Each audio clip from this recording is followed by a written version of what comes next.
Two apex predators. Two killing machines. One impossible battle. Today, we answered the ultimate question.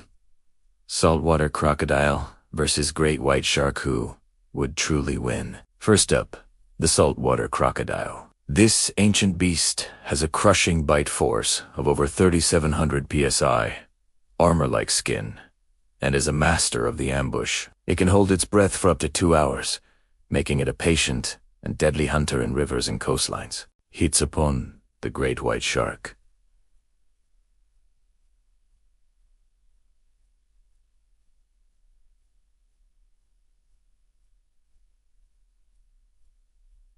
The king of the deep boasts a slightly stronger bite at 4,000 psi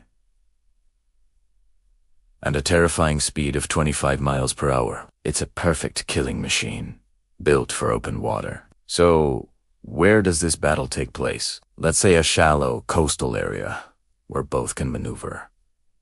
If the shark strikes first, its speed is a huge advantage, but the croc's armor could withstand the initial blow. If the croc gets a hold of the shark's head, its infamous death roll could be a game changer, especially in shallow water. But if the shark drags the croc into deeper water, its speed and agility give it the upper hand. Our verdict: in a neutral zone, the great white shark takes it, thanks to its superior speed and killing efficiency. What do you think? Comment below with who should face off next. Thanks for watching. Two apex predators. Two killing machines. One impossible battle. Today, we answered the ultimate question.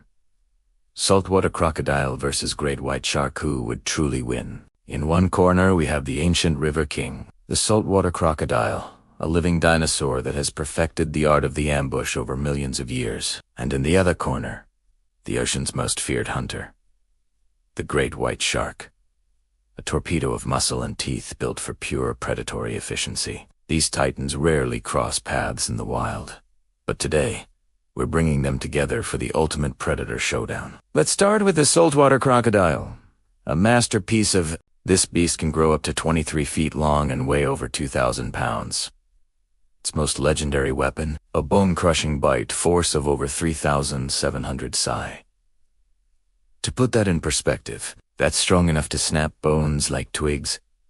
But it's not just about raw power. The saltwater crocodile is a master of stealth. It lurks in murky waters, often with only its eyes and nostrils visible, patiently waiting for the perfect moment to strike. Its body is covered in tough, armor-like scutes, providing a formidable defense against attacks. This creature is perfectly adapted for its environment, capable of holding its breath for up to 2 hours, allowing it to remain submerged and undetected for long periods. It's a territorial hunter, dominating rivers, estuaries, and coastal waters with unparalleled ferocity. When it attacks, it's an explosion of power, dragging its prey underwater to perform its signature move.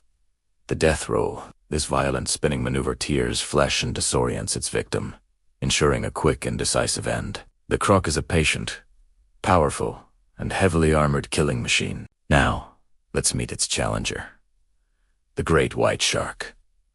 If the crocodile is the king of the coast, the great white is the undisputed emperor of the open ocean. Reaching lengths of over 20 feet and weighing up to 5,000 pounds, the great white is a true heavyweight. Its primary weapon is its mouth, lined with rows of serrated, razor-sharp teeth. But what truly sets it apart is its bite force, which can reach an astonishing 4,000 psi, even stronger than the croc's.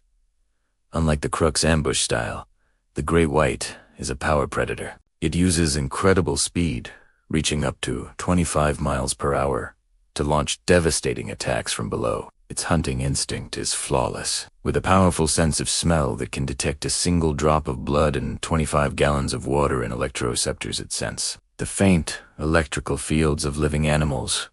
The great white is the ultimate tracker. It's perfectly at home in the deep blue, a relentless hunter that strikes with speed, precision, and overwhelming force. So, how do we make this legendary battle happen? A fair fight needs a neutral battleground. If the fight is in a shallow river, the crocodile has the home field advantage. If it's in the deep ocean, the shark is unbeatable. To make this a true test of skill and power, we're setting the stage in a shallow coastal bay. This environment is about 10 to 15 feet deep, deep enough for the shark to maneuver, but shallow enough for the crocodile to use the seabed for leverage. It's a middle ground where both predators can bring their A game. The stage is set. The predators are ready. Let the battle begin. Imagine the scene. The croc is patrolling the shallows, its armored back just breaking the surface. Suddenly, from the deeper end of the bay, the great white spots its target. This is scenario 1. The shark's ambush. The shark accelerates, a gray blur beneath the waves, building up immense speed. It strikes from the side and slightly below, aiming for the croc's softer underbelly. The impact is massive, a collision of two giants. The shark's teeth tear at the croc's flesh, but the croc's thick hide and bony scutes offer surprising protection. The initial blitz is powerful, but not instantly fatal. In the chaos of the impact, the crocodile instinctively twists its powerful body and rolls away, surviving the first assault.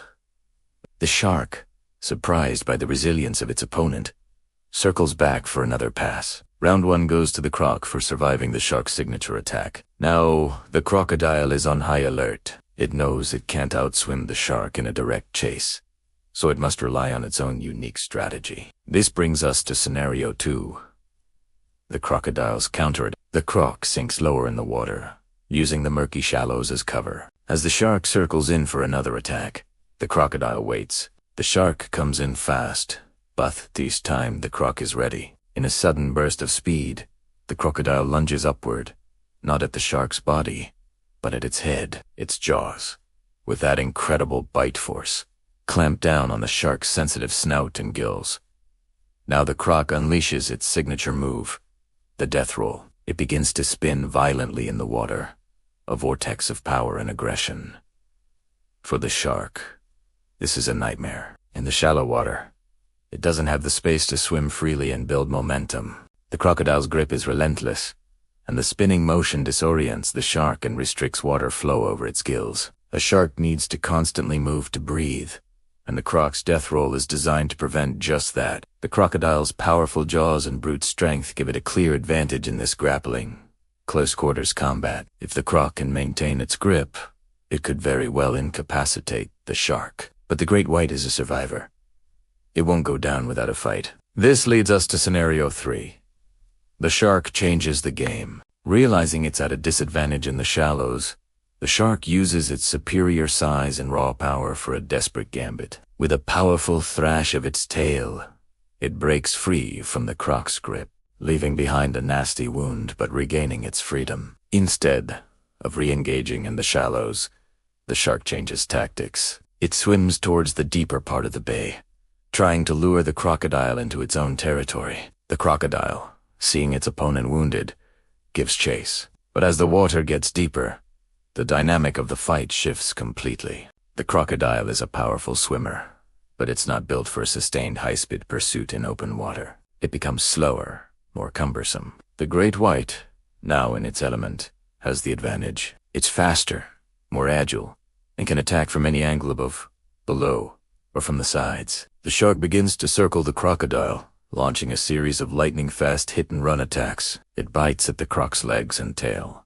avoiding the deadly jaws. Each bite inflicts more damage, wearing the crocodile down. In the deep, the croc's armor is less effective against the shark's relentless, multi-directional assaults. The battle of endurance has begun, and in the open water, the shark is the clear marathon runner. So, after analyzing their strengths, weaknesses, and a simulated battle, what's the final verdict? This is one of the closest matchups in the animal kingdom, and the winner truly depends on where the fight takes place. In shallow coastal waters or an estuary, the saltwater crocodile has a significant advantage. Its ability to use the ground for leverage, its powerful ambush tactics, and the devastating death roll make it a nightmare for the shark in close quarters. Here, we give the victory to the croc. However, if the battle moves into deeper, more open water, the tables turn dramatically. The great white shark's speed, agility, and open water hunting strategy give it a decisive edge. It can outmaneuver the crocodile and land repeated,